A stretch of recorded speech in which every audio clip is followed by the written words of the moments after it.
Greetings. My name is Daria, and I'm working in Hanenka Museum in Kiev.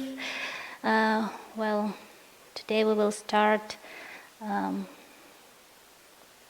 with this photo. I would like to show you this photo. It is the red living room in the museum house, and it is 1943.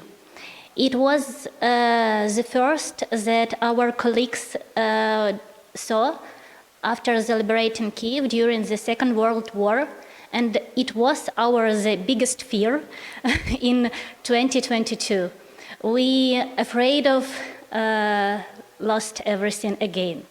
That's why we try to deal with it.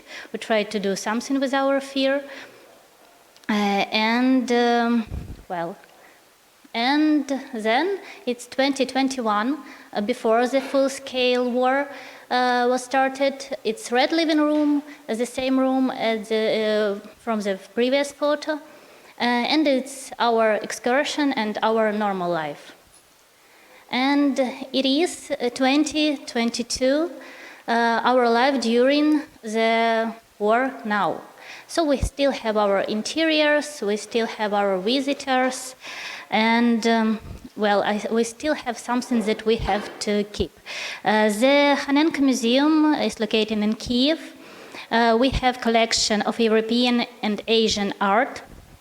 It is more than 25,000 items, and more than 1,000 items was presented in our rooms before the war. And then we removed all our artworks through the one day. It was 24th of February 2022, when Russia invasion started to be full scale, exactly. But we can't cover all our objects, as I told in our movie. We still have our house, and it is still the part of our collection. So we realized how fragile it is. In October 10, 2022, after the full-scale missile attack on Kiev, all that we saw that day in this red living room, it was glass. And also it's not only our window, it's also the part of our walls and our ceilings and so on. So we're still in a reconstruction part of the work, but we are still working. We're still working for our visitors.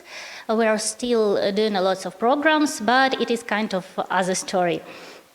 Today we will speak about how to save everything and how to deal with it.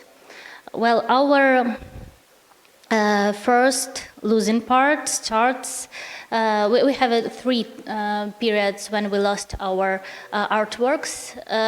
All three periods was because of Russia.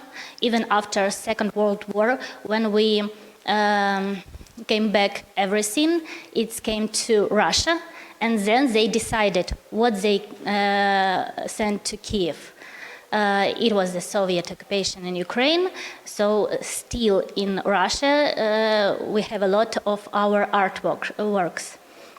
Well-known website, Lost Art Database, you can find there 474 our objects, but it's not all of them, it's not of all our lost objects, but we know this one because of some kind of photos and some kind of information in our archive.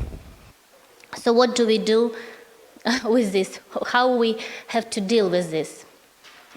Also we have one happy story about the returning, but it's also about the European society, about American society, not about Russian society, because three artworks came back in Kiev 2021 from the Europe.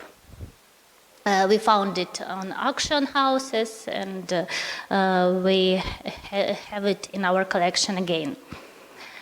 So we decided that accessibility is a security. What we have to do to be secure? We have to show everything. We have to open everything. Now in our museum we have two new departments. Department of Learning and Presenting Museum Data and Department of Digitalization of the Museum Data. Well, we work with our museum for sharing information. We work with other museums in several projects.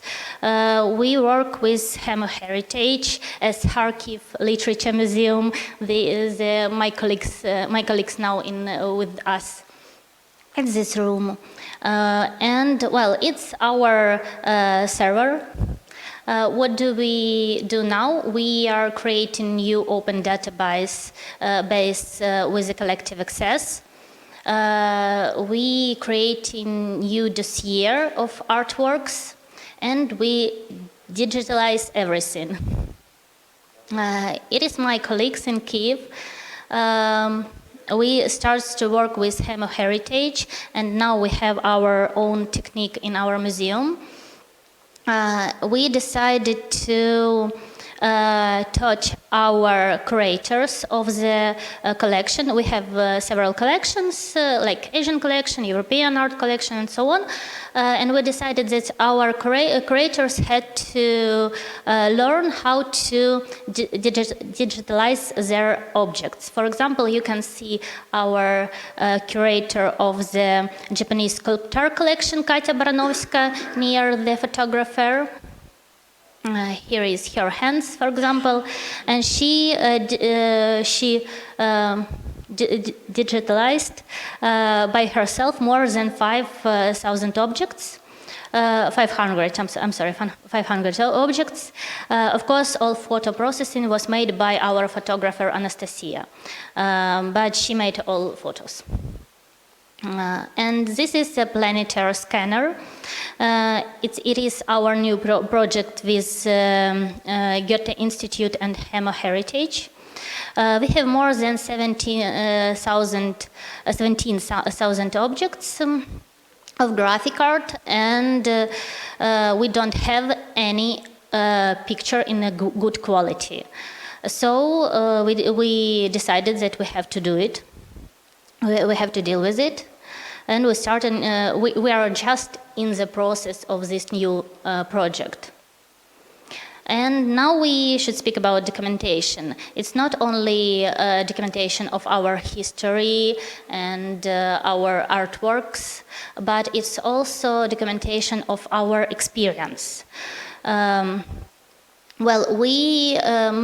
last year we finished the first part of the project with ICOM. We documented the history, the experience of our colleagues. It was deep interviews with more than 30 persons from our museum. You can find me at that picture, for example. And we shared our story during the full-scale war with Russia. It is not a special scientist information, but it could be a history one day, and it could be a research one day, I think. It is a living voices from Kiev and from Ukraine. It's not only our colleagues, but also our partners. Well, then after this documentation part, we created this movie that you saw before. Well, we realized that our experience is important on summer 2022, when we spoke so many about our colleagues who were in Kiev during the Second World War II. We don't have enough information about them. We don't have any single video, or we have just several photos and several notes. We don't have diaries and so on, and that's why we realized how important to save our voices, to save our story for the future.